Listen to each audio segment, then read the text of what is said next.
وعلى آل سيدنا محمد كما صليت على إبراهيم وعلى آل إبراهيم في العالمين إنك حميد مجيد. قال الله تبارك وتعالى في كلامه المجيد: أعوذ بالله من الشيطان الرجيم بسم الله الرحمن الرحيم.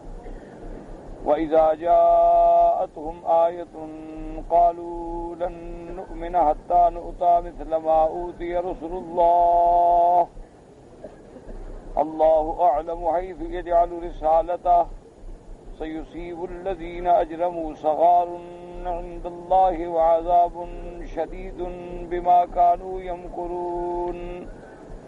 قال المؤلف والمفسر رحمه الله تعالى: أدام النفع بعلومه وعلومكم في الدارين آمين، إلى أن قال: وقوله تبارك وتعالى سيصيب الذين أجرموا صغار عند الله وعذاب شديد بما كانوا يمكرون.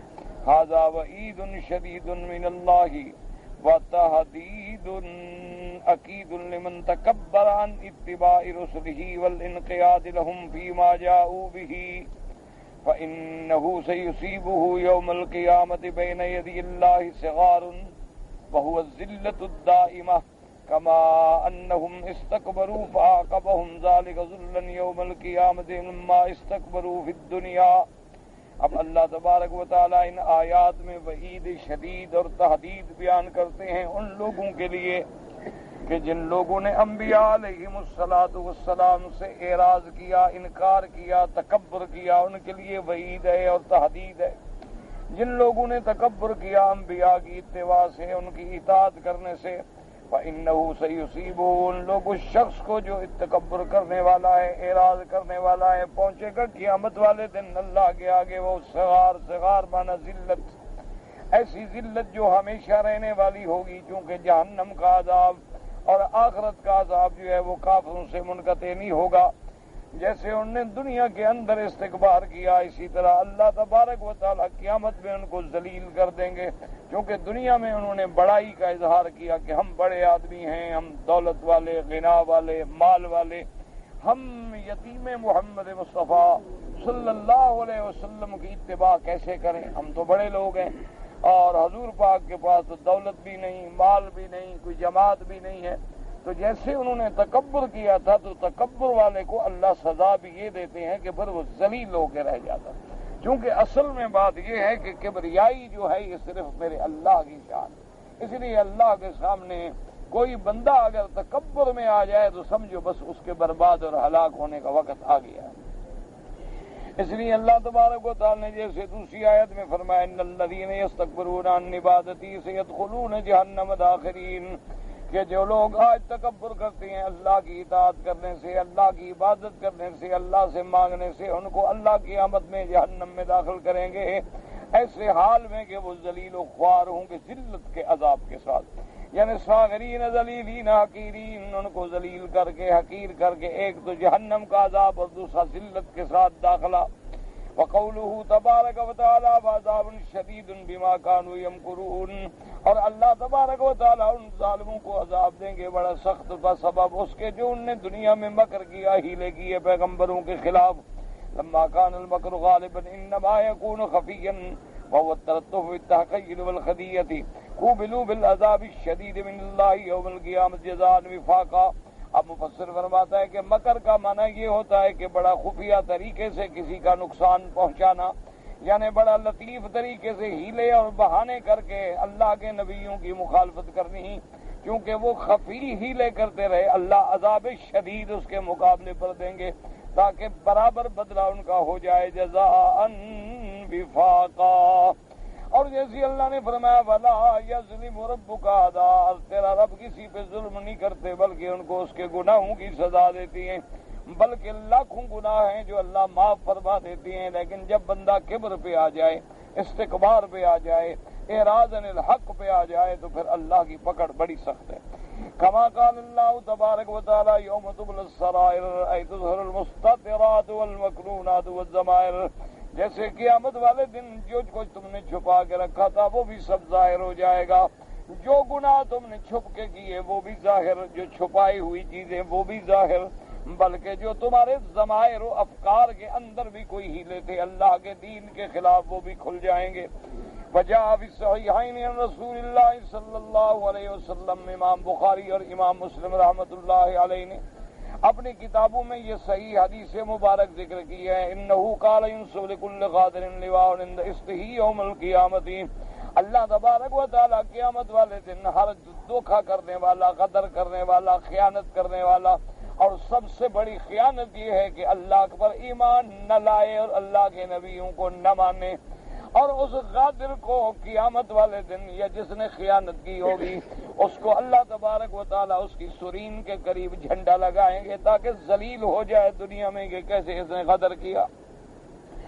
وَيُقَالُ هَذِهِ غَدْرَةُ فُلَانٍ بْنِ فُلَانٍ وَالْحِكْمَةُ فِي هَذَا أَنَّهُ لَمَّا كَانَ الْغَدْرُ خَفِيًّا لَا يَطَّلِعُ عَلَيْهِ النَّاسُ، چونکہ جو بندہ دھوکہ کرتا ہے، غدر کرتا ہے، خفیہ طریقے سے کرتا ہے کہ کسی کو پتہ نہ چلے، وہ جو کہ خفیہ کرتا ہے، اس لیے اللہ سزا اس کو اسی قسم کی دیں گے۔ وَيَوْمَ الْقِيَامَةِ يُصِيرُ عَلَمًا مَنْشُورًا عَلَىٰ صَاحِبِهِ بِمَا فَعَلَ، اور قیامت والے دن اللہ تبارک و تعالیٰ اس کے ساتھ جھنڈا لگا دیں گے کہ یہ اس نے غدر کیا اور یہ اس نے غدر کیا، یعنی جو کچھ اس نے چھپا کے دھوکہ دیا تھا وہ ظاہر ہو گیا، اور تمام میدان محشر میں اللہ اس کو ذلیل اور رسوا کر دے۔ اور اس کے بعد فرماتے فَمَن يُرِدِ اللَّهُ أَن يَهْدِيَهُ يَشْرَحْ صَدْرَهُ لِلْإِسْلَامِ وَمَن يُرِدْ أَن يُضِلَّهُ يَجْعَلْ صَدْرَهُ ضَيِّقًا حَرَجًا كَأَنَّمَا يَصَّعَّدُ فِي السَّمَاءِ كَذَلِكَ يَجْعَلُ اللَّهُ الرِّجْسَ عَلَى الَّذِينَ لَا يُؤْمِنُونَ يقول تبارك وتعالى فمن يرد الله أن يهديه يشرح صدره للإسلام أي ييسر له وينشطه ويسهله لذلك وهذه علامات على الخير۔ اللہ تبارک و تعالیٰ جس شخص کو ارادہ کریں ہدایت دینے کا، اللہ اس کے سینے کو اسلام کے لیے کھول دیتے ہیں۔ شرح صدر کا کیا معنی؟ مفسر فرماتا ہے کہ اللہ دین کا سمجھنا آسان کر دیتی ہیں، اس کو دین کی باتیں سن کے نشاط حاصل ہوتا ہے، اس کو دین کی باتوں پہ عمل کر کے آسانی ہوتی ہے، اللہ اس کے لیے آسان فرما دیتے ہیں۔ اسی لیے آپ اندازہ فرمائیں کہ آج آپ رات کو مقصد یہ ہے کہ ایک آدھا گھنٹہ بھی نماز میں کھڑے نہیں ہو سکتے، لیکن انبیاء علیہم الصلاۃ والتسلیم، صحابہ رضوان اللہ تعالی علیہم اجمعین، یعنی آپ دیکھیں کہ ساری رات مصلی پہ کھڑے ہیں، اللہ نے آسان کر دیا، ورنہ کیسے آسان؟ آپ ایک دن میں قرآن پاک کا ایک پارہ بھی نہیں پڑھ سکتے، لیکن ایسے لوگ ہمارے گزرے تابعین میں، اولیاء اللہ میں، اللہ والوں میں کہ جو قرآن ایک دن میں روزانہ ختم کر لے، تو اللہ 30 پارے پڑھنا آسان کر دیتے ہیں، ورنہ دماغی کام نہ کرے، زبان ہی تھک جائے، لیکن اللہ تبارک و تعالیٰ ان کے لیے آسان فرما دیتے ہیں کہ ان کو اس عبادت میں ایسی لذت ملتی ہے کہ وہ ساری دنیا کو بھول جاتے ہیں۔ اسی لیے روایات میں موجود ہے کہ حضرت عبداللہ ابن زبیر رضی اللہ تعالیٰ عنہ، یہ حضرت عبداللہ ابن زبیر رضی اللہ تعالیٰ عنہ فرماتے ہیں کہ نماز پڑھ رہے تھے، آپ اپنے گھر میں کھڑے ہیں، نماز پڑھ رہے ہیں، اور ساتھ آپ کا چھوٹا بچہ لیٹا ہوا ہے، اوپر سے سانپ گرا تو بچے کے سینے پہ آ گیا۔ سانپ یعنی اندازہ کریں اتنا بڑا دشمن ہے، اور بچے پہ گرا تو سارے گھر والے بھاگ رہے ہیں، اس کو کر رہے ہیں، وہ کر رہے ہیں، یہ کر رہے ہیں۔ وہ سانپ کو طریقے سے ہٹایا گیا، مارا گیا، بچے کو اٹھایا گیا، لیکن عبداللہ بن زبیر کو پتہ ہی نہیں۔ جب نماز سے فارغ ہوئے تو لوگوں نے بتلایا کہ ایسا واقعہ ہوا، تو ان کا اچھا مجھے تو نہیں پتا، یعنی نماز پڑھے اس سامنے بچ رہے کو پتا کوئی نہیں۔ آپ تو جناب اللہ تبارک و تعالیٰ رحمت فرمائے، کہیں کوئی آواز پیدا ہو تو آپ کی نمازیں بھی ٹوٹ جائیں، ڈر یہ ہے کہ وضو بھی ساتھ نہ ٹوٹ جائے۔ آپ اگر سانپ دیکھ لیں تو صرف یہ نہیں خطرہ کہ نماز ٹوٹ جائے گی، میرا خیال تو یہ ہے کہ انشاءاللہ وضو بھی ٹوٹ جائے گا، اور وہ بھی بار بار دوبارہ جا کے کرنا پڑے گا، پتہ ہے 2 دن تک قائم ہی نہ ہو سکے۔ وجہ کیا ہے کہ اللہ کی عبادت ہمارے لیے انشراح نہیں ہے، نہ دین میں انشراح ہے، نہ قرآن میں انشراح ہے، اور نہ ہمیں عبادت میں انشراح ہے۔ ایک روٹین ہے، ایک رسم ہے بس، کہ جو بے نماز ہے وہ بے نماز ہے، اور کسی کو اللہ نے اگر توفیق دے دی ہے تو ایک فرض سمجھ کے نماز اتار دیتا ہے، پڑھ لیتا ہے، لیکن پتہ نہیں کہ نماز کیا ہے۔ وہ جو نماز کی حقیقت ہے معراج مومن، اس پر تو لاکھوں میں کوئی ایک پہنچ رہا ہوگا۔ اچھا، اسی طرح اب آپ دیکھیں کہ ہم ایک کتاب بھی نہیں پڑھ سکتے، لیکن ابن جریر طبری نے اتنی بڑی بڑی جلدوں کی، اس سے بھی زیادہ بڑی 30 جلدوں میں تفسیر قرآن لکھی۔ امام ابو یوسف رحمۃ اللہ علیہ نے 300 جلدوں میں کتاب لکھی۔ کہہ دینا تو آسان ہے نا، آپ ذرا لکھ کے تو دکھائیں ذرا 10 جلدیں، اندازہ کریں۔ وجہ کیا ہے کہ اللہ آسان کر، کہ اللہ تبارک و تعالی جس بندے سے اپنا کام لینا چاہتے ہیں ان کے لیے پھر آسان کر۔ اسی لیے آپ اندازہ فرمائیں کہ بھئی حضور پاک کی حدیثوں کو جمع کرنا اور احادیث مبارک کو محفوظ رکھنا، پھر ایک ایک حدیث کے روات پہ بحث کرنی، اور امام بخاری اپنے دور سے لے کر وہ بحث لے جائیں گے صحابہ تک، یہ ساری تحقیق کرنا کو آسان ہے؟ آج ہم تو بس اتنا کہہ دیتے ہیں نا جی بخاری شریف میں لکھا ہے، مسلم شریف میں لکھا ہے، لیکن پتہ نہیں نا بخاری نے کیسے بخاری لکھی، یہ پتہ نہیں ہے کہ مسلم نے کیسے مسلم لکھی۔ ہم تو بس اعتراض کرنے والے لوگ ہیں، او جی بہشتی زیور میں یوں لکھا ہے، ہدایہ میں یوں لکھا، تو تم ایک کتاب لکھ دو، بات ختم ہو گئی، جھگڑے کی کیا ضرورت؟ دیکھو عالم کا کام تو یہ ہوتا ہے کہ اگر ایک کتاب ہے غلط ہے، اس کی غلطیاں اکٹھی کر کے تحقیق کر کے تم ٹھیک بات لکھ دو، بس ختم ہو گئی، جھگڑا ختم، کوئی اختلاف نہیں، کوئی بات نہیں۔ وجہ کیا ہے کہ اللہ جب سینہ کھول دیتے ہیں نا جی، چھوٹی سی بات سے بھی اسلام سمجھ آ جاتا ہے، اور جب اللہ دلوں کو بند کر دیتی ہے نا جی، جب دل بند ہو جائیں، کتنے لوگ ہیں جن کو آج تک صحابہ کا بات سمجھ نہیں آ سکتی، 1400 سال گزر گئے، ان کو ابھی تک صحابہ کا مسئلہ سمجھ نہیں آیا، ابھی تک وہ حضرت ابو بکر، عمر، عثمان اور سارے صحابہ کے ایمان پر بھی بحث کر رہے ہیں، ایمان کے بھی منکر ہیں۔ کہتے ہیں حضور کے بعد صرف 5-6 صحابہ ہیں جو مسلمان رہ گئے، باقی تو سب نکل گئے، دین چھوڑ گئے سب۔ اب آپ اندازہ کریں کتنے لوگ ہیں خوارج خارجی جو اہل بیت رسول کے منکر ہیں، نہیں سمجھ آ رہا۔ کتنے لوگ ہیں دنیا میں اس وقت آپ کے بڑے پڑھے لکھے لوگ جن کے پاس علوم جدیدہ کی اتنی لمبی لمبی ڈگریاں ہیں کہ بھئی صفحہ ختم ہو جاتا ہے ڈگریاں لکھتے ہوئے، لیکن مرزا قادیانی کو نبی مانتے ہیں۔ اللہ تبارک و تعالی جب دلوں کو پھیر دے تو کیا کر سکتے ہیں؟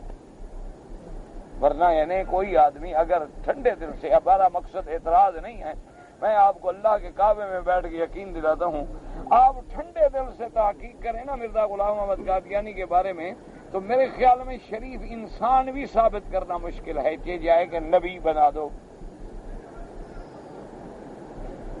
لیکن وہ کہتے ہیں نہیں جناب وہ نبی ہے۔ کتنے لوگ ہیں جو پرویزیت کے چکر میں اور طلوع اسلام کے رسالوں کے چکر میں آ کے حدیث رسول کے منکر ہیں۔ بس اللہ نے پھیر دی ہے نا کھوپڑی، وہ کہتے ہیں جی حدیث رسول اللہ 250 سال کے بعد کہاں سے حدیث آ گئی؟ بالکل انکار حدیث، وہ کہتے ہیں جی حدیث کوئی حجت نہیں، بس اللہ کا قرآن۔ آپ جناب لاکھ تقریریں کریں، آپ ان کو لاکھ قائل کریں، ہاں جب اللہ رخ کو پھیر دے تو آپ کیا کر سکتے؟ کتنے لوگ ہیں اس دور میں موجود ہیں جو فقہائے ائمہ اربعہ کے مخالف ہیں کہ بس یہ امام غلط اور امام غلط، امام غلط اور امام غلط، رات دن اسی میں لگے ہوئے۔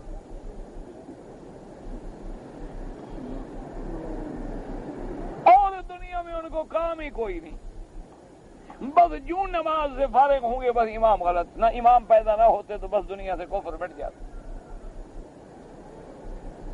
امام پیدا نہ ہوتے تو یہ جھگڑے پیدا نہ ہوتے، امام پیدا نہ ہوتے تو تفرقہ نہ ہوتا. بس ان اماموں نے برباد کر دیا، اور اماموں نے برباد، ان کے دماغ میں بس ایک اللہ نے ڈال دیا ہے، وہ لگے ہوئے ہیں اللہ کے اولیاء کے خلاف.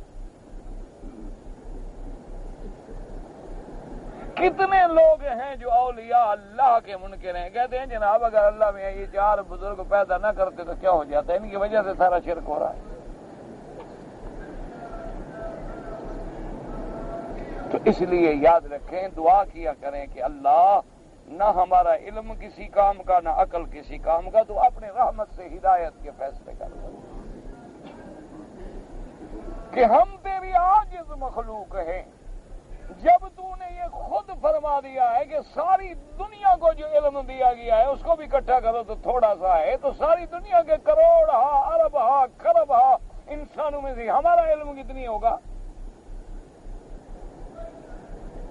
تو میرا مولا ہم خود نہیں سمجھ سکتے، نہ ہمارا علم ہمیں منزل پہ پہنچا سکتا ہے، نہ ہماری محنت ہمیں منزل پہ پہنچا سکتی ہے، نہ ہماری جد و جہد ہمیں منزل پہ پہنچا سکتی ہے.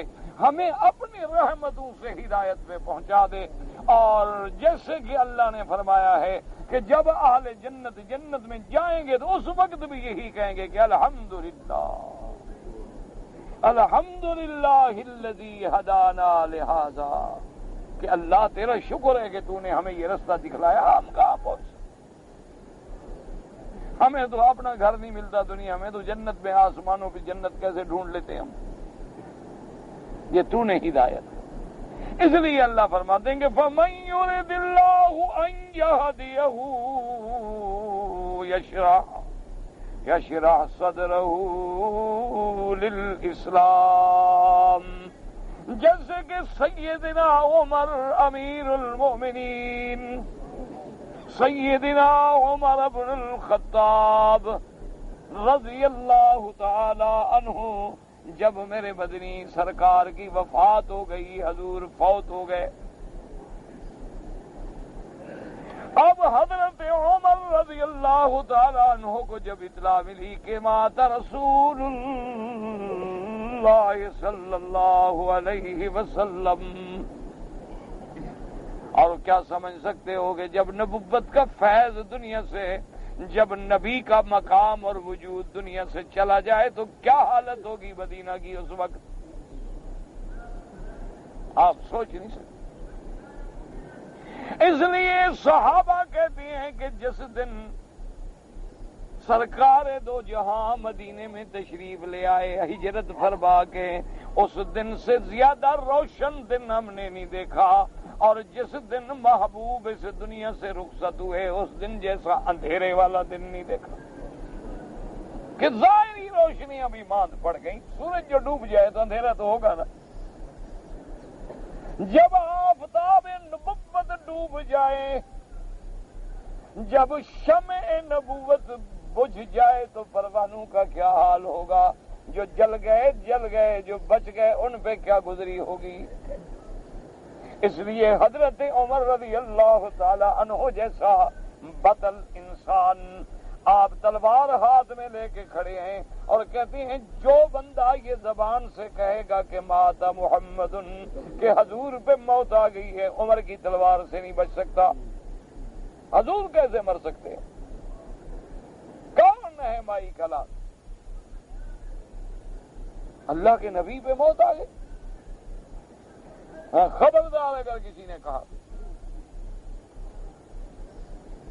سیدنا ابی بکر رضی اللہ تعالی عنہ گھر میں تشریف لے گئے، بی بی عائشہ فرماتی ہیں فکشف غطاءه عن وجه رسول اللہ.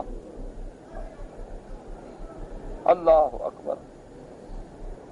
یہ شان پھر صدیق کے گھرانے کو ملا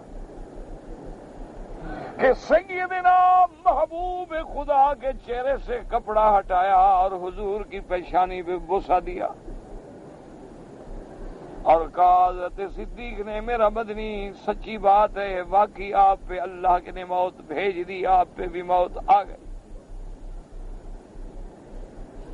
اور حضور صلی اللہ علیہ وسلم کے چہرے مبارک پہ کپڑا ڈال کے حضرت صدیق واپس آئے اور مسجد میں کھڑے ہو کے خطبہ دیا اور کھل کے اعلان فرمایا کہ لوگوں سن لو، یا ایھا الناس من کان یعبد محمدا فإن محمدا قد مات ومن کان یعبد اللہ فإن اللہ حی لا یموت۔ حضرت صدیق نے فرمایا لوگوں سن لو، جو شخص تم میں سے محمد مدنی کی عبادت کرتا تھا وہ سمجھ لے کہ حضور پہ وفات ہو گئی، موت آ گئی ہے، اور جو اللہ کی عبادت کرتا ہے یہ صرف اسی کی شان ہے جو ہمیشہ زندہ ہے، جس پہ کبھی موت نہیں آئے گی۔ اور فرمایا وما محمد الا رسول قد خلت من قبلہ الرسل افإن مات او قتل انقلبتم علی وجہ۔ اللہ پاک نے قرآن میں فرمایا کہ میرا مدنی بھی تو میرا ایک رسول ہے، آپ سے پہلے کتنی پیغمبر گزر چکے ہیں، کتنی رسول گزر چکے، ان پہ بھی تو موت آ گئی۔ جب سیدنا ابی بکر رضی اللہ تعالیٰ عنہ نے یہ آیتیں پڑھی، حضرت عمر کہتے ہیں خدا کی قسم مجھے ایسے محسوس ہوا کہ یہ قرآن ابھی نازل ہو رہا ہے۔ ثم شرح اللہ صدری، پھر اللہ نے میرا سینہ بھی کھول دیا اور میں نے بھی بات سمجھ لی۔ یہ ہے شرح صدر کے بعد کھل گئی، پہلے بات سمجھ نہیں آ رہی۔ اسی طرح جب سیدنا ابی بکر الصدیق رضی اللہ تعالی عنہ وارضاہ، حضرت سیدنا صدیق نے جس دن منبر نبی پہ کھڑے ہو کے اعلان کیا کہ یا ایھا الناس، اے لوگو سن لو خبردار، جس شخص نے بھی حضور کے زمانے میں زکوٰۃ دیتا تھا اور اب زکوٰۃ سے انکار کیا، اور لو منعونی اقالا، اگر ایک رسی چھوٹی، یعنی حالانکہ رسی تو بیکار چیز ہے، مانا یہ ہے کہ معمولی سی چیز بھی اگر اس نے زکوٰۃ سے روک دی اور انکار کر دیا، لقاتلتموہ، میں ان کے خلاف جہاد کروں گا، ان کو قتل کروں گا۔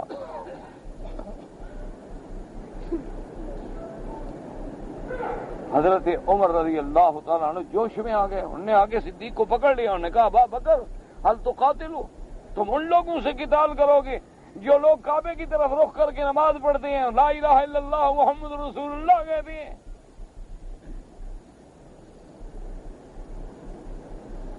عجیب بات ہے، اہل قبلہ سے قتال کرو گے، کمال کی بات کر رہے ہو۔ اور حضور نے فرما دیا ہے کہ من قال لا الہ الا اللہ، جو بس لا الہ الا اللہ کرے دخل جنہ۔ حضور نے فرما دیا ہے کہ من قال لا الہ الا اللہ سے منی دماءہم واموالہم، کہ جو بندہ ایک دفعہ کلمہ پڑھ لے اس کا خون، اس کی جان، اس کی عرض، اس کی عزت سب محفوظ۔ وہ کلمہ پڑھتے ہیں، نماز پڑھتے ہیں، صرف زکوٰۃ نہیں دے رہے۔ یہی وہ جھگڑے ہیں نا جو لوگوں کو آج بھی سمجھ نہیں آتے۔ آج بھی جب ایک عالم کہتا ہے کہ بابا جو بندہ مسلمان ہو کر قادیانی بن جائے وہ مرتد ہے، مرتد کافر نہیں، کافر تو وہ ہے جو پہلے سے قادیانی چلا رہا ہو۔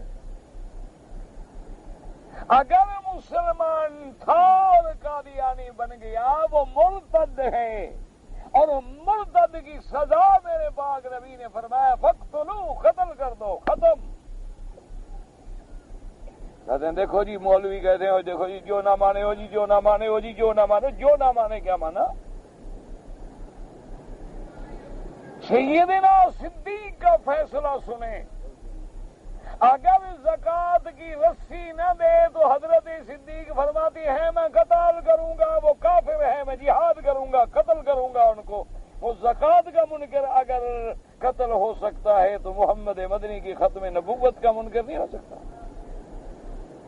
یہ مسئلہ مولویوں نے نہیں بنایا، تم مولویوں پر نہ بگڑو۔ مولوی بیچارے کی کوئی جرت نہیں کہ کسی کو اللہ معاف کرے کافر بنا دے یا کسی کے قتل کا حکم جاری کر دے. مولوی کے ذمے ہے وہ کافر بناتا نہیں بتلاتا ہے. وہ کسی کو مرتد بناتا نہیں بتلاتا ہے. جیسے تیرا ایک بجلی کا ریڈر جو ہے میٹر پڑھ کے ہمیں بتلاتا ہے کہ اتنی یونٹ بجلی چل گئی. اب اگر بل زیادہ آ جائے تو بتلانے والے کا تو کوئی گناہ نہیں کہ ڈنڈا لے کے اس کے پیچھے بھاگ پڑو گے تم نے کیوں بتلایا.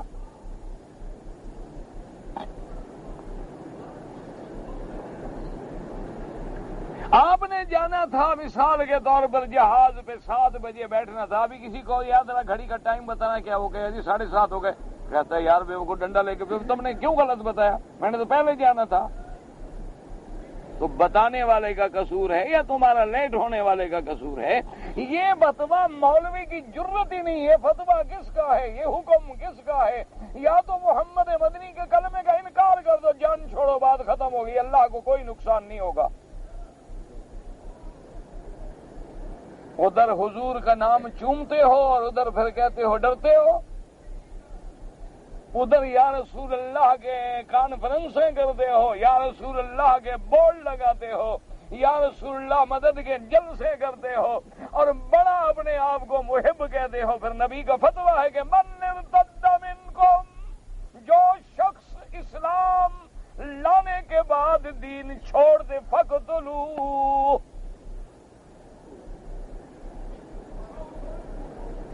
یہ فرمان محمد مصطفیٰ ہے, یہ کسی مولوی کا فرمان نہیں. حضرت عمر جیسے آدمی کو جب بات سمجھ نہ آئی تو اس نے آ کے سیدنا صدیق کو پکڑ لیا. انہوں نے کہا حل تو قاتلو من یقول لا الہ الا, ان سے تم لڑو گے جو کلمہ پڑھتے ہیں, یہی تمہیں دھوکہ دیتے ہیں نا. او جی مرزائی تو کلمہ پڑھتا ہے, او جی مرزائی تو قرآن پڑھتا ہے, او جی مرزائی تو حج پڑھتا ہے. حج تو پھر ابو جہل بھی پڑھتا تھا, کعبہ بھی بناتا تھا, مینا عرفات بھی جاتا تھا, پھر اس کا کیا قصور ہے؟ یاد رکھ لو, جو آدمی بھی آج حضور کی نبوت کا منکر ہے یا ختم نبوت کا منکر ہے وہ مسلمان نہیں. اسی طرح جو بندہ میرے پاک نبی کی حدیث کا انکار کر دے کہ دنیا میں کوئی حدیث نہیں, کوئی سنت نہیں ہے, وہ بھی دائرہ اسلام سے خارج ہے. ایک ہے بحث کہ ایک حدیث میں بحث ہے, بعض علماء کہتے ہیں کہ اس میں ضعف ہے, بعض کہتے ہیں فلاں راوی کمزور ہے, دوسرا امام کہتا ہے کہ نہیں وہ راوی ثقہ ہے. ایک آدمی کہتا ہے نہیں حضرت مجھے پتہ چلا ہے کہ فلاں راوی کا فلاں سے ملاقات نہیں ہے, لکھا نہیں. یہ علمی بحث ہے, انکار نہیں. مسئلے کو سمجھا کریں. ختم نبوت تو بڑی بات ہے, حضور کی ایک سنت کا بھی انکار کر دے. ایک ہے داڑھی نہ رکھنا, سمجھ لو گناہگار ہے. ایک ہے سنت رسول کا انکار کر دینا یا استہزاء کرنا یا داڑھی کو برا سمجھنا. آدمی اسلام سے نکل جاتا ہے, اس کا نکاح شکا ختم ہے, اندھا اولاد بلد زنا ہے.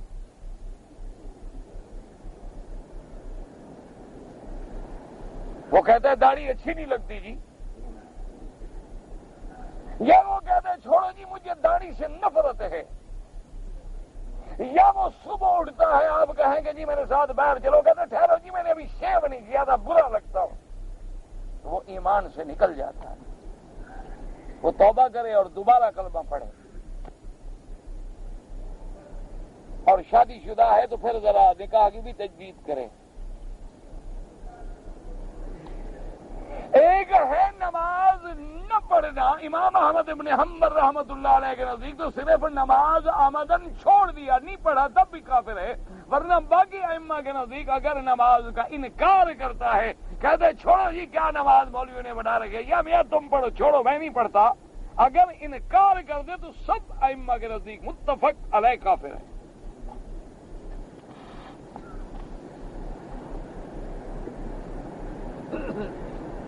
یہ ہم نہیں کہتے, یاد رکھو کوئی مولوی دنیا میں ایسا پیدا نہیں ہوا جو کسی کو کافر کہہ دے. نہ مولوی کو یہ، جو عالم ہے وہ کبھی کسی کو، وہ تو ڈرتا ہے اگر میں نے کسی کو غلط کافر کہہ دیا تو میں خود کافر ہو جاؤں گا، اگر میں نے کسی بندے پہ غلط لعنت کر دی تو وہ لعنت تو میرے اوپر واپس آئے گی۔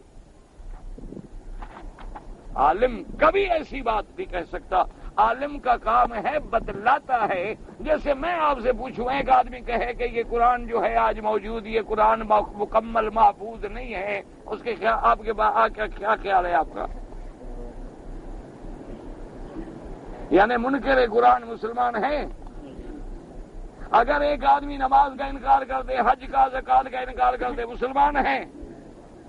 حضور کی ختم نبوت کا انکار کر دے، حضور کے صحابہ کو مسلمان نہ سمجھے، تو اب تو آپ کافر بنا رہے ہیں، مولوی تو نہیں بنا رہا۔ مولوی تو خاموش بیٹھا ہے، مولوی تو پوچھ رہا ہے آپ سے۔ بس صرف یہ ہے کہ جو جرم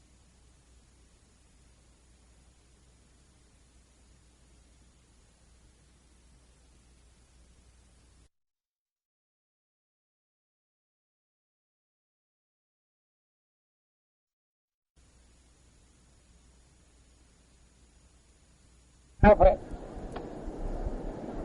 مولوی کیوں کافر بنا ہے؟ اللہ معاف کرے، ان کے تو ذمہ ہے، وہ رات دن قرآن پڑھا رہے ہیں، مسجدوں میں بیٹھے ہیں، بچوں کو پڑھا رہے ہیں کہ لوگ مسلمان ہوں، وہ کیوں کافر بنائیں؟ کوئی آدمی اپنی پارٹی کمزور کرے گا یا ووٹ بڑھائے گا؟ مولوی کو کافر ووٹ دے گا؟ چلو 11ویں 11ویں کا دودھ بھی تو تم کھلاؤ گے، ہندو تو نہیں دیتا نا۔ چلو اگر اس کو بھی لالچ پڑ گئی ہے، پیٹ کا اندھا بھی ہو گیا ہے، تو یہ عرس شریف، یہ کل شریف، یہ جمعرات شریف ہی تو تم دو گے، رام چندر تو نہیں دینے آئے گا۔ تو وہ کافر کیوں بنائے؟ اس کا کیا فائدہ ہے کافر بنانے میں؟ اس کا تو نقصان ہے سراسر۔ اس لیے ہمیشہ دیکھیں کہ اب سیدنا عمر کو بھی مسئلہ سمجھ نہ آیا، حضرت ابو بکر کو پکڑ گیا۔ ابو بکر کیا کر رہے ہو کہ زکوٰۃ نہ دیں؟ اور پھر انہوں نے زکوٰۃ کا انکار یہ تو نہیں کیا کہ ہم نہیں دیتے، انہوں نے انکار جو کیا ہے وہ بھی دلیل دے رہے ہیں۔ وہ یہ کہتے ہیں کہ زکوٰۃ کا حکم تھا اللہ کے نبی کو کہ خذ من اموالہم صدقۃ تطہرہم بہا وتزکیہم وصل علیہم ان صلاتک سکن لہم۔ اللہ نے فرمایا تھا اپنے نبی کو میرا مدنی ان کے مالوں سے زکوٰۃ لیں تاکہ ان کے مال پاک ہو جائیں، ان کے دل بھی پاک ہو جائیں، اور جب یہ زکوٰۃ دے دیں تو آپ ان کے لیے دعا بھی کریں تاکہ آپ کی دعا سے اللہ ان پہ رحمت بھی نازل کرے۔ اب وہ یہ کہتی ہیں کہ جب حضور چلے گئے، دعا دینے والا چلا گیا، پاک کرنے والا چلا گیا، تو ہم زکوٰۃ کیوں دیں؟ وہ بھی تو قرآن سے دلیل پکڑ رہے ہیں نا۔ حضرت عمر نے عرض کیا، انہوں نے کہا حضرت وہ ایک انکار کریں لیکن انکار بھی ایک دلیل کے ساتھ ہے۔ وہ کہتے ہیں یہ حکم ہے اللہ کے نبی کو کہ میرا محمد صلی اللہ علیہ وسلم آپ ان سے زکوٰۃ لیں۔ حضور تو چلے گئے، اب زکوٰۃ ہم کیوں دیں؟ پھر سب سے بڑی بات ہے کہ زکوٰۃ کے بعد اللہ کا نبی ہمیں دعا دیتا ہے، وہ دعا بھی گئی، اب ہمیں دعا بھی نہیں ملے گی، تو ہم زکوٰۃ کیسے دے دیں؟ حضرت عمر نے کہا ان کی تو ایک شبہ ہے، ان کا ایک اعتراض ہے، اور آپ تلوار لے کے کھڑے ہو گئے۔ تو پتہ ہے سیدنا صدیق نے کیا کیا؟ حدیث پاک میں آتا ہے کہ سیدنا صدیق نے اپنا ہاتھ جو تھا حضرت عمر کے سینے پہ ایسے گھونسا مارا، فرمایا ہٹ جاؤ میرے راستے سے۔ اور پتہ ہے کیا لفظ کہا ہے؟ فرمایا اجبار فی الجاہلیت وخوار فی الاسلام۔ عمر تمہیں کیا ہو گیا ہے؟ جب تم کفر میں تھے، محمد مدنی کو قتل کرنے کے لیے تلواریں لے کے نکل پڑتے تھے، اب مسلمان ہونے کے بعد اتنا کمزور ہو گئے؟ ہٹ جاؤ میرے راستے سے۔ کون ہو تم؟ میں خلیفۃ المسلمین۔ حضرت عمر ہٹ گئے، کہتے ہیں میں جا کے مسجد کی دیوار کے ساتھ بیٹھ گیا، کہا ابو بکر کو کیا ہو گیا؟ دیکھو مجھے مارا بھی ساتھ۔ کہتے ثم شرح اللہ صدری، کما شرح صدر ابو بکر، پھر اللہ نے میرا سینہ بھی کھول دیا. مجھے بات سمجھ آ گئی، میں کھڑا ہو گیا، میں نے کہا ابو بکر یرحمک اللہ، اللہ تم پہ رحم کرے، تیرا فیصلہ ٹھیک ہے، اٹھاؤ تلوار، عمر سپاہی بن کے لڑے گا. مجھے سمجھ آ گئی کہ آج زکوٰۃ کا انکار ہے، کل نماز کا انکار ہے، پرسوں حج کا انکار ہے، ترسوں قرآن کا انکار ہے، تو دین نبی ختم ہو گیا. پھر تو جس کی مرضی آئے اپنے عقل سے بیٹھ کے گھر بیٹھ کے فیصلے کرتا رہے.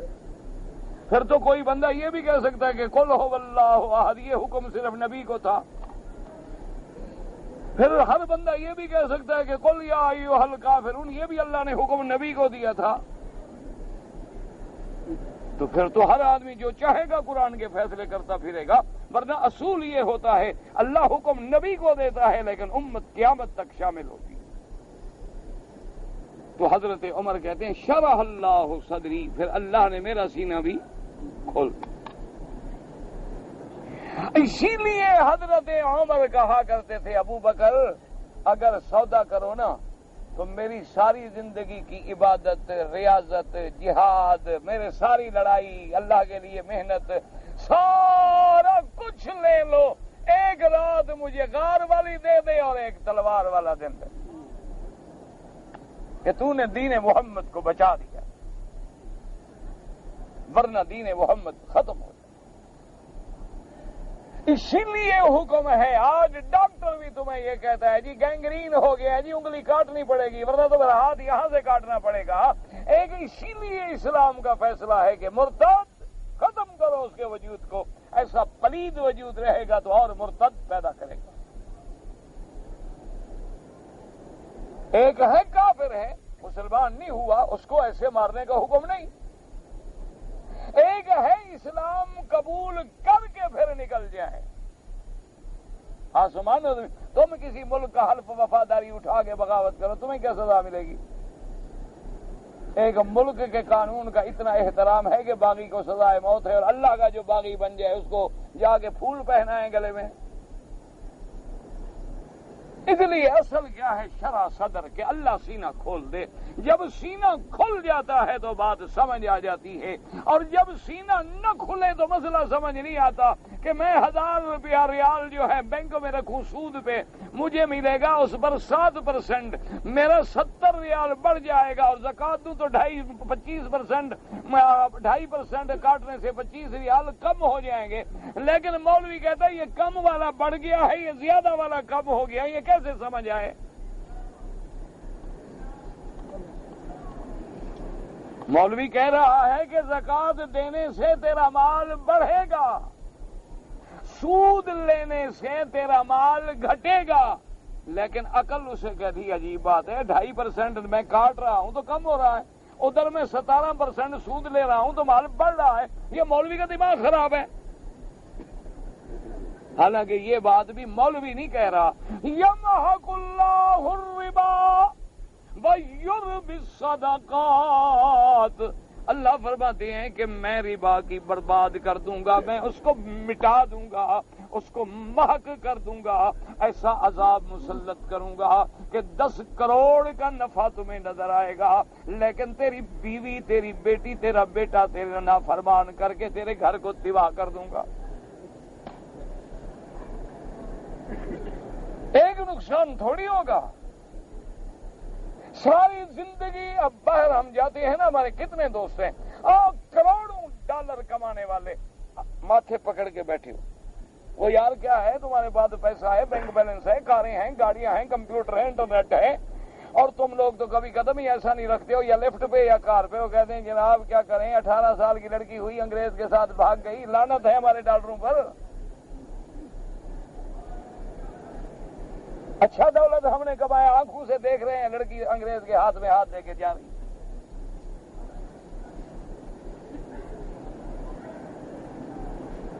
اللہ فرماتا ہے سود خار پہ مثلا دنیا میں چاہوں تو کوئی بیماری مسلط کر دوں گا کہ جتنا کمایا تھا سب لگ جائے پھر بھی صحت نہیں ملتی.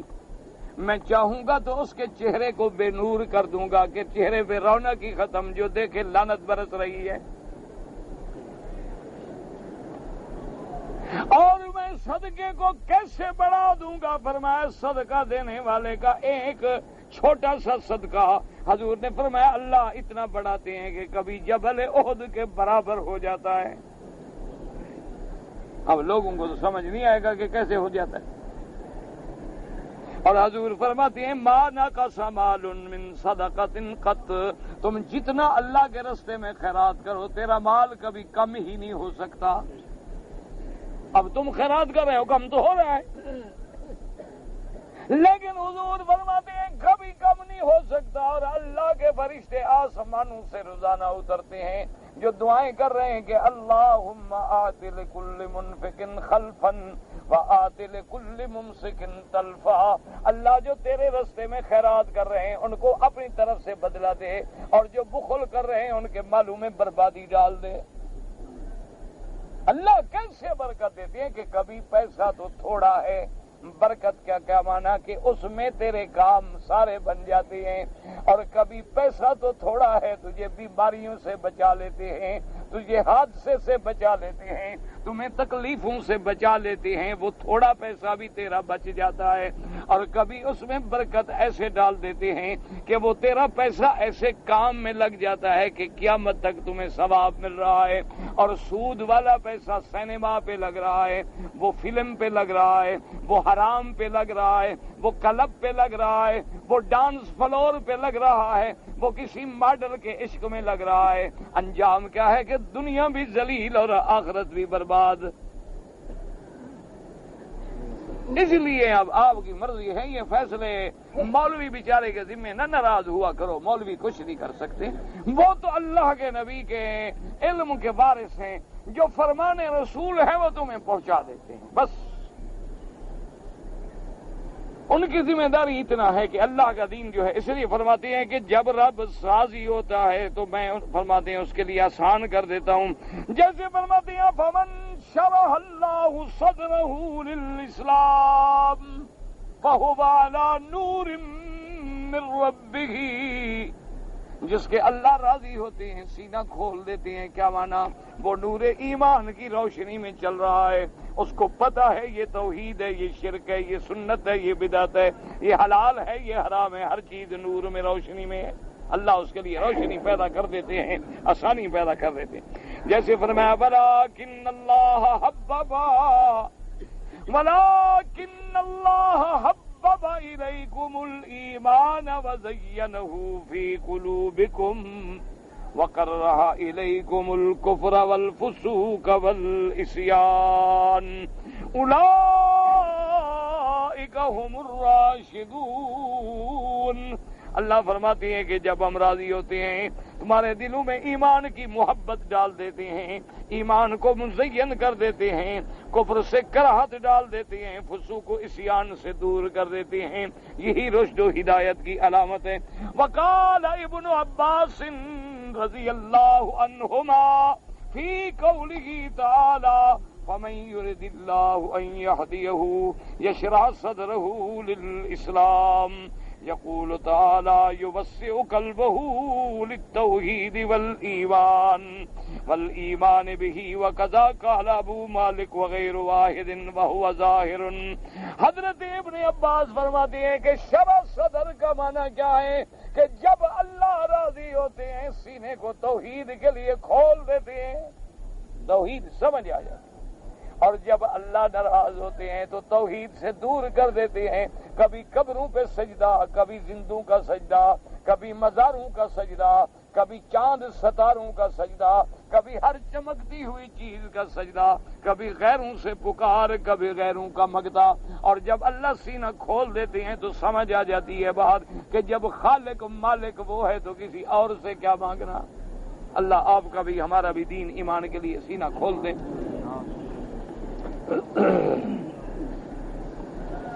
کہتے ہیں جی کہ شادی والے دن جو دولہے کے سر پہ سیرا وغیرہ باندھتے ہیں یہ بالکل ہندوؤں کی رسمیں ہیں، ان کا اسلام سے کوئی تعلق نہیں، یہ بالکل کافروں کی رسمیں ہیں، کیونکہ ہندو نے ایک بہت بڑا ان کے مسائل میں شامل ہے۔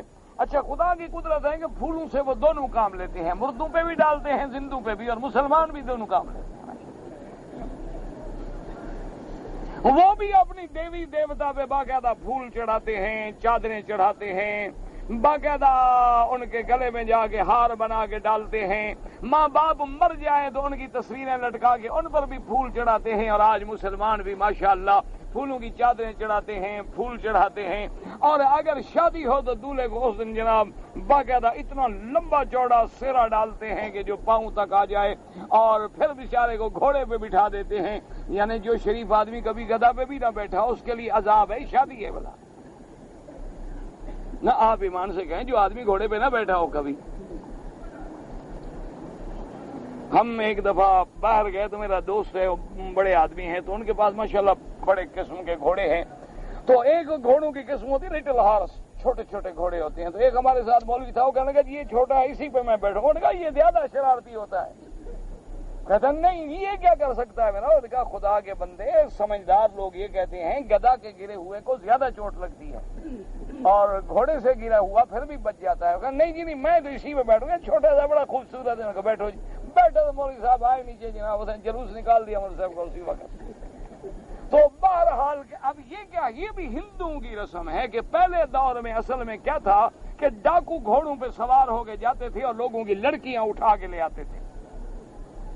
وہ تصور جو ہے آج بھی قائم ہے۔ پہلے وہ لوگ کیا کرتے تھے کہ جو عورت نہ مانتی تھی اس کے گلے میں جناب زنجیر ڈال دو، پاؤں میں زنجیر ڈال دو، ہاتھوں میں زنجیر ڈال دو۔ تم نے وہ ذرا سونے کے بنا کے ڈال دیے ہیں۔ بات صرف وہی ہے، ورنہ کوئی عقل کی بات ہے؟ بنا ناک میں سوئی ڈال کے جناب اندر یہ کیا ہے جی ڈائمنڈ ڈالا جا رہا ہے ماشاءاللہ، اچھا ڈائمنڈ ہے جو بدن کو چھیل ڈالے۔ کانوں میں سوراخ کرو جی، سونا ڈالا جائے، اچھا سونا ہے جو کان پھٹ جائیں۔ اصل کیا ہے؟ وہ تصور ہے کہ لوگوں کی لڑکیوں کو قیدی بنا کے لاتے تھے اور عزتیں لوٹتے تھے۔ آج بھی وہ تصور ہے کہ دوسرے کی لڑکی کو گھوڑے پر بیٹھ کے جناب شاہ سوار جا رہا ہے، چاہے وہ بیچارہ خود مردی نہ ہو۔ تو یہ سب رسمیں ہیں، بدعات نہیں بلکہ ہندوؤں کی رسمیں ہیں۔ کرسی میز پر کھانا جو ہے میرے مدنی پاک کو پسند نہیں۔ حضور پاک نے منع فرمایا ہے کہ ٹیک لگا کے کھانا کھایا جائے۔ حضور پاک نے ساری زندگی زمین پہ بیٹھ کے کھانا کھایا ہے، کبھی میز کرسی پہ بیٹھ کے نہیں کھایا۔ کوئی کھا لے تو کوئی کفر اسلام کا مسئلہ نہیں، سمجھو مسئلہ، لیکن سنت محمد مصطفیٰ کے خلاف ہے۔ نہ ادھر تو تمہیں اتنا عشق ہے کہ نام کو بھی چوم لیتے ہو، چاہے اپنے انگوٹھے چومتے ہو، اور ادھر بالکل کوئی خیال نہیں۔ باقاعدہ گھر میں جاؤ تو ڈرائنگ روم جو ہے اور ڈائننگ ٹیبل اور ڈائننگ روم اور کچن اور فلاں سب میں کفر کی تقلید ہے، اسلام کا تو نشان ہی نہیں ملتا۔ یہ کون سا عشق ہے تمہیں نبی کے ساتھ؟ کوئی ایک کمرہ تم نے ایسا بھی بنایا ہے کہ جس میں آگے بیٹھو تو حضور کا وقت یاد آئے؟ اپنے کوٹھیوں میں کبھی تم نے ایسا بھی کمرہ ایک بنایا ہے کہ بھی میں وہاں جو بیٹھوں تو سادگی یاد آئے، وہ نواز یاد آئے، وہ حضور پاک صلی اللہ علیہ وسلم کا دور کا فقر یاد آئے، کیسے میرا محبوب کنکریوں پہ سوتے تھے، کنکریوں پہ لیٹتے تھے، کوئی بستر نہیں ہے، چمڑے کا چادر بچھ گئی وہی دسترخوان ہے، چمڑے کا سرانہ ہے، اندر کھجور کا جال بھرا ہوا ہے۔ تمہارا عشق آخر کدھر ہے؟ یہ اچھا عشق ہے کہ سارا دن کھاؤ چاکلیٹ اور رات کو گزارا ہو پیزے پہ، اور عشق ہے محمد مصطفیٰ کا۔ سبحان اللہ، سبحان انگوٹھے حضور خوش ہو گئے، انگوٹھے اپنے تم نے چوم لیے، خوش نبی ہو گئے۔ او بھائی نبی پاک کے انگوٹھے چومتے پھر تو کوئی بات تھی۔ یہ عجیب مسئلے ہیں، بس جو رواج بن گیا ہے، قوم ہے چلی جا رہی ہے ماشاءاللہ۔ ہم کو زمزم سے دھوتے ہیں، کوئی مسئلہ نہیں، اپنے آپ کو تو پاک کرو، احرام تو بعد میں پاک ہو جائے گا۔ اندر جو کھڑا ہے شرک، اس کو تو زمزم سے نکالو پہلے۔ اندر جو بدعات بھری ہوئی ہیں، جو گند بھرا ہوا ہے، وہ تو نکالو نا۔ کپڑے تو دھل جائیں گے، کوئی فکر نہیں۔ اگر اندر پاک ہو گیا تو زمزم کا دھلا ہو نہ دھلا ہو کوئی مسئلہ نہیں۔ اگر یہ دین ہوتا اور فائدہ ہوتا تو سب سے پہلے اصحاب رسول اللہ دو۔ اگر ہم احرام دوسرے کو کفن کے طور پر دے دیں کوئی بات نہیں، کپڑا ہے تمہارا ملک ہے، جس کو چاہو دے دو۔ آج کے بعد بعد خالی وقت میں السلام علیکم یا رسول اللہ جو پڑھتے ہیں یہ کوئی سنت کے خلاف ہے، بدعات ہے۔ اذان کے بعد صلاۃ وغیرہ کہنا جو ہے یہ بدعت ہے۔ اگر یہ دین ہوتا تو سب سے پہلے حضرت بلال کہتے، سب سے پہلے صدیق و عمر عثمان و علی کہتے۔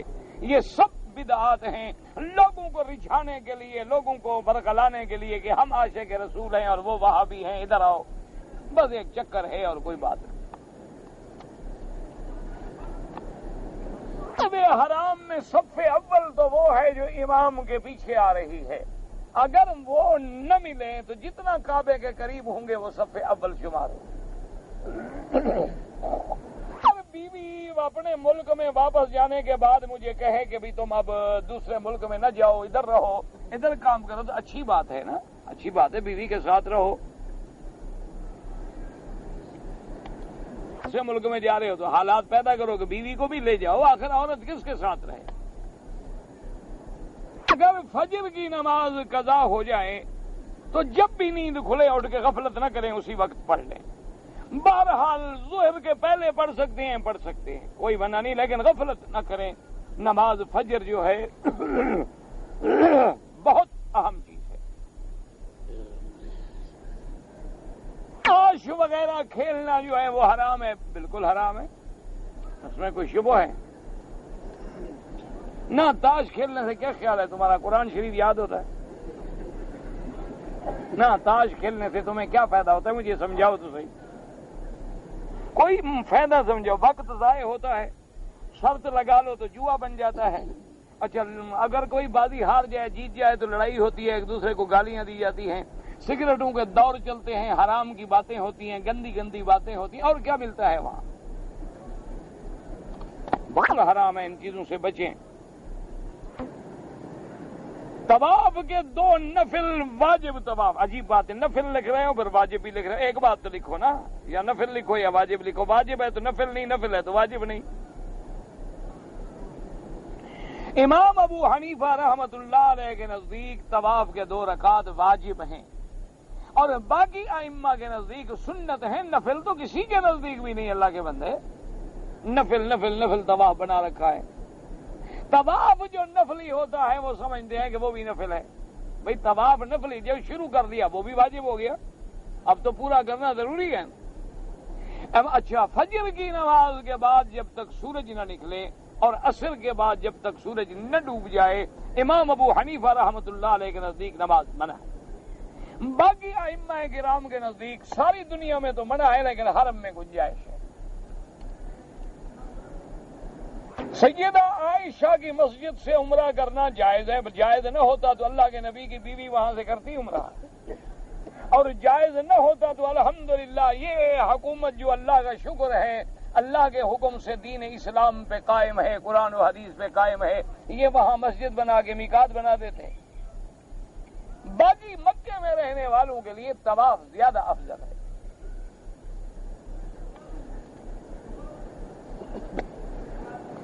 پہلی مرتبہ عمرہ کرنے آئے ہیں لیکن احرام جدے باندھے، ماشاءاللہ، آیا بھی پہلی دفعہ عمرہ کرنے، 30,000 بھی خرچ کیا ہے، مسئلہ بعد میں پوچھ رہا ہے مولوی سے، اگر وہاں پوچھ رہے تھے کراچی میں تو وہاں مولوی سارے فوت تو نہیں ہو گئے۔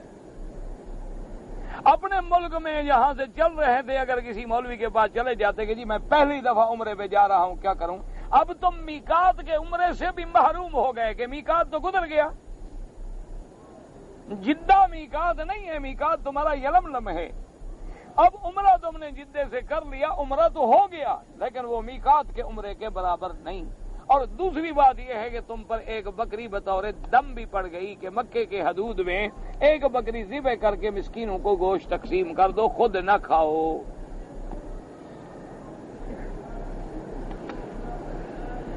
جسے بہتری چاہتے ہیں اسے دین کی سمجھ دے دیتے ہیں، جسے نہیں چاہتے گمراہ کر دیتے ہیں۔ جب اللہ مالک ہے تو اللہ تو مالک ہے، تمہیں کس نے پیدا کیا؟ نہ اچھا یہ جو ہے نا جی، یہ مثلاً یہ اینک ہے، اس کو یوں پہنتے ہیں، یوں کیوں نہیں پہنتے؟ ہاں جی نہیں، مثلاً یہ اینک جو ہے اس کو اگر پڑھنا ہی ہے نا تو یوں ہی تو کر سکتے ہیں، لیکن یوں کیوں نہیں کرتے؟ کہ یہ اسی لیے بنائی. وہ بنانے والا جانتا ہے کہ کون ہدایت کا حقدار ہے اور کون گمراہی کا حقدار ہے. وہ ایسے نہیں دے دیتے، وہ سب کو عقل دیتے ہیں، سب کے لیے قرآن بھیجتے ہیں، سب کو نبی دیتے ہیں، لیکن جب وہ نہیں مانتا تو اس کی تقدیر کے اندر فیصلہ ہوتا ہے کہ یہ سب کے باوجود بھی نہیں مانے گا. اس لیے فرمایا کہ ہم نے دیا ہے کہ پیدا جو اسی نے کیا ہے، ورنہ آپ اپنی مرضی سے ہدایت پہ چلتے ہیں یا گمراہی پہ جاتے ہیں. فمن شاء منکم فلیؤمن ومن شاء فلیکفر. فرمایا انا ہدیناہ السبیل اما شاکرا و اما کفورا. ہم نے رستہ بتلا دیا، اب تمہاری مرضی جدھر جاؤ. جمعہ سننا جو ہے واجب ہے. غائبانہ نماز پڑھنا جو ہے امام احمد ابن حنبل رحمۃ اللہ علیہ اور امام شافعی کے نزدیک جائز ہے، کیونکہ حضور پاک نے بادشاہ نجاشی حبشہ کے بادشاہ کا غائبانہ جنازہ پڑھا تھا. امام ابو حنیفہ رحمۃ اللہ علیہ کے نزدیک غائبانہ نماز جنازہ جائز نہیں. وہ فرماتے ہیں وہ حضور کا معجزہ تھا کہ اللہ نے نجاشی کی خبر بھی دی اور نجاشی کا جنازہ بھی دکھلا دیا.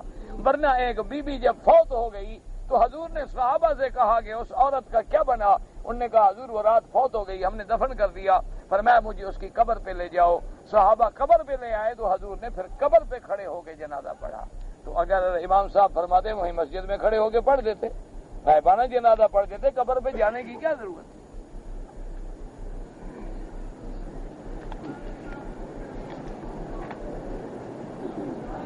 ولی کا معنی دوست بھی ہوتا ہے، بعضهم اولیاء بعض.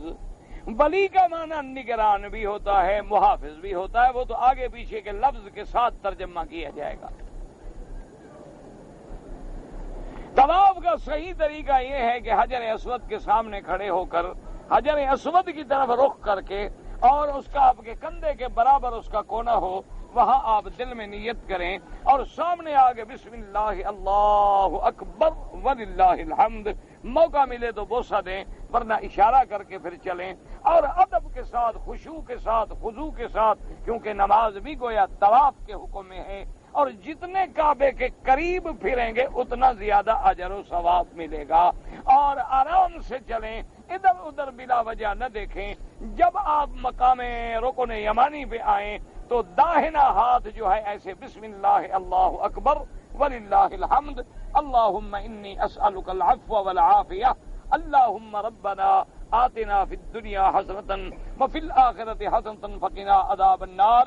اور سارے طواف کے دوران سبحان اللہ والحمد للہ لا الہ الا اللہ اللہ اکبر وللہ الحمد ولا حول ولا قوت الا باللہ العلی العظیم. یا جو تمہیں درود شریف یاد ہے، کلمہ شریف یاد ہے، پڑھتے رہو. جب 7 چکر ختم ہو جائیں مقام ابراہیم پہ 2 رکعت نماز پڑھو، ملتزم پہ دعا مانگو، اللہ تبارک و تعالی قبول فرمائیں گے. نماز سفر جو ہے 4 رکعت والی 2 رکعت ہے. مثلا عشاء کی 4 رکعت ہیں، سفر میں 2 رکعت. ظہر 4 رکعت ہے 2 رکعت، عصر 4 رکعت ہے 2 رکعت، فجر تو ویسے ہی 2 رکعت ہے. اور مغرب چونکہ 3 ہے تقسیم ہی نہیں ہو سکتی کہ 1.5 رکعت پڑھی جائے، لہذا وہ بھی 3 رہیں گے. باقی سنت اور نفل معاف ہیں، اللہ تبارک و تعالیٰ سے رخصت ہے. اگر کسی کے پاس ٹائم ہے پڑھتا رہے تو کوئی منع نہیں، لیکن اللہ کی طرف سے اجازت ہے اور معاف ہے. وتر جو ہیں وہ پورے پڑھنے ہوں گے.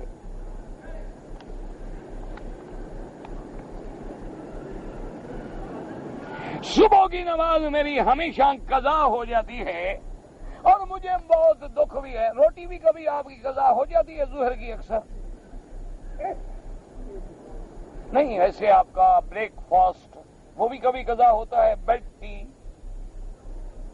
بیڈ ہے پتہ نہیں، بیڈ ہے پتہ نہیں، اللہ کو یہ انگریزی لوگوں کو پتا ہوگا، ہمیں تو آتا کچھ نہیں. بہرحال وہ تمہاری قضا ہوتی ہے. کبھی جہاں نوکری کر رہے ہو 2-4 ہزار ریال کے لیے، وہاں بھی تمہاری کبھی قضا ہوئی ہے. ایک اللہ کی نماز ہے قضا، بڑا پشیمان. کس مٹی کے پشیمان ہو تم؟ آمدن نماز قضا کرنا جو ہے بہت بڑا گناہ ہے. اللہ معاف کرے، اللہ تبارک و تعالی معاف کرے. گھڑی رکھیں، الارم رکھیں، قضا ہو جانے کا کیا مطلب ہے؟ وہ تو اگر اتفاق ہے کہ بندہ سو گیا، غافل ہے، تھکا آیا، اٹھایا کسی نے نہیں، اللہ نہیں پکڑیں گے. یہ تو نہیں نا کہ روزانہ میری نماز قضا، ڈیوٹی بھی قضا نہیں ہوتی، روٹی بھی قضا نہیں ہوتی، دوستوں کے ساتھ گپ شپ مارنے کا ٹائم جو ہے وہ بھی کبھی قضا نہیں ہوتا، فلم دیکھنے کا ٹائم بھی تیرا کبھی نہیں چوکتا، صرف فجر کی نماز قضا ہو جاتی ہے۔ یہود و نصارہ مسلمانوں کے دوست نہیں، بالکل نہیں، لیکن ان کے ساتھ معاہدے ہو سکتے ہیں۔ حضور نے یہودیوں کے ساتھ معاہدے نہیں کیے مدینے میں۔ دوست سمجھنا الگ بات ہے، معاہدہ کرنا الگ بات ہے، الگ بات ہے، الگ بات ہے، الگ بات ہے، الگ بات ہے، الگ بات ہے، الگ بات ہے، الگ بات ہے، الگ بات ہے، الگ بات ہے، الگ بات ہے، الگ بات ہے، الگ بات ہے،